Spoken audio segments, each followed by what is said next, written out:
Let's mark the semi-finished blank for fitting.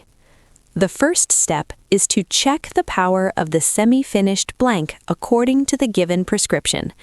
This is a sphero-cylindrical lens, and the power exactly matches the prescription.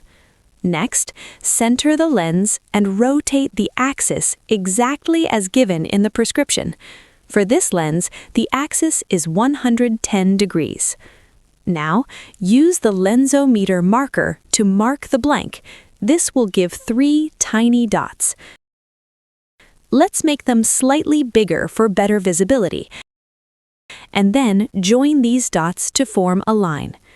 Finally, a very important step, label the lens as right or left using a marker.